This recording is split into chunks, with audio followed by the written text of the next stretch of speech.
Hello.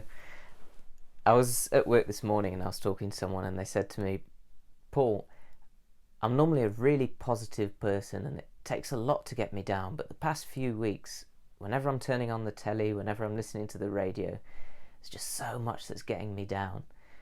And I thought to myself, I'm hearing that a lot recently. So what I thought I'd do is I'd share with you some good news that I've been receiving over the past couple of weeks. I'll set the scene for you. In the late 80s, Sutton Coldfield Baptist Church got involved with this community in the northeast of Brazil called Trapiá. That's where I grew up, where I was raised. And from the late 80s into the 2000s, a church grew up in Trapiá, and lots of people started to get baptized and started to know Jesus, and the kingdom of God was really evident in a very poor and very difficult community. And it was exciting, lots of young people. We'd cycle together to far out, mud and stick houses to lead Bible studies at night. People becoming Christians, people's lives being changed, people who had never been able to read or write, sharing stories from the Bible. Exciting things happening, people being lifted out of extreme poverty. And it was exciting right through. Over the last 8 years, the church in Trapiá has been led by a man called Edilson. Now, Edilson is from Trapiá, born and bred. He grew up in the church. He came to know Jesus through the church in Trapiá. And he's been leading over the past 8 or 9 years. And what's happened is the church has gone through some really hard times. Basically, the church depended on young people to do a lot of what it did. So young people would lead the worship, young people would do the Bible teaching, young people would organise the different events that were going on. But over the years, a lot of young people started to move away from the church for different reasons. Some would go into town looking for work, and that was good because they'd get involved in churches there. But then others would go into town and drift away from church life. There were quite a few major arguments and fallouts within young people at the church, and so people would move away because relationships had soured, like happens in normal life. So a lot of the young people that were really necessary for the things that the church did started to move away from church life, and that was really hard for Edilson. It came a point where for a lot of the activities the church was trying to run, it was just Edilson, his wife, and a friend of mine who has special needs, and they were the only three that would be available to do anything. There were other people that would come and go, but they were sort of the core three. And so from a church that had been very vibrant, very exciting, lots going on, it was brought down to something a lot smaller. The weekly services got a lot smaller. The things the church was able to put on decreased a lot.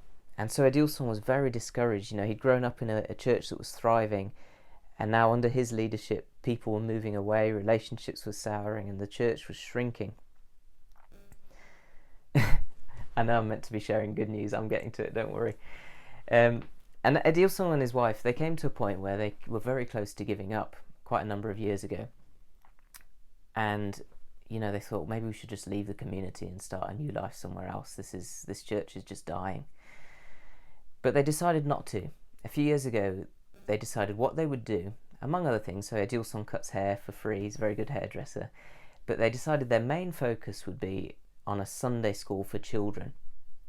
Edilson said, I'm going to start with a new generation. So what they did, every week they would invest in these kids, young kids. And so where the weekly normal church service was shrinking and discouraging, every week Edilson and his wife would invest in these bunch of kids, teach them from the Bible, teach them about life, about hygiene, about how to be a good citizen. And they would invest in them every week over years. Now Edilson, he's not someone who does a lot of spectacular big things, but he's the kind of person who'll do something and keep doing it for years, year in, year out. He'll keep going at it. And so for year in, year out, he kept investing in this little group of kids, this little Sunday school. And I was talking with Edilson a couple of weeks ago, and they had a big activity at the church for kids, for those kids that they'd been investing. And actually, over the years, that group of kids that Edilson had been investing in, those kids have now become a new group, a new class, which is called the pre-teens group. and so they're a group of their own. And now their younger brothers and sisters and other kids from the community have formed the kids group. So there's now two groups, the kids group and the pre-teens group.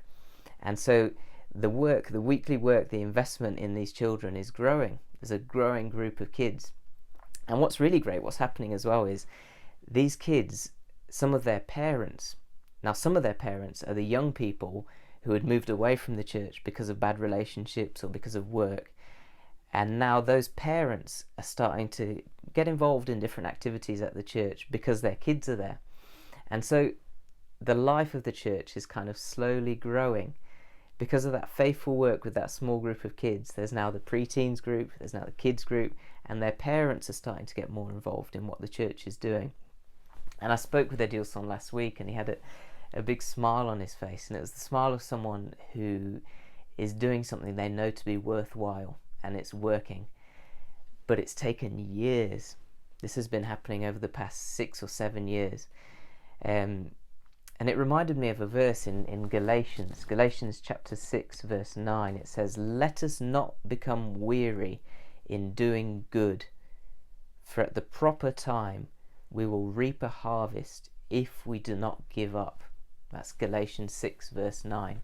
And I think Adilson's living that out at the moment in Trappier. He's not become weary in doing good.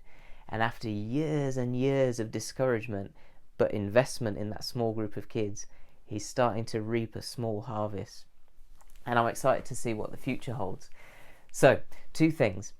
Number 1, if you could pray for the church in Trappier, that would be wonderful. I know Adilson will be really grateful for your prayers. I think God's starting to do something new and exciting in that place. So if you could pray for unity and for harmony between the different people there and for growth in the church's work, that would be really good. And number 2, if you're at a place in your life where you're feeling discouraged, where you're feeling like you're not sure what you're doing with your life, then think about it. What are the things that you need to keep doing that are good and that at the proper time will reap a harvest? And stick at them, persevere at them. And if there's nothing like that in your life, then start to think and start to pray, Lord, where is it that you want me to be investing myself? Where is it you want me to be persevering? How can I work to please you? Bless you. I hope that's encouraging. Have a good week.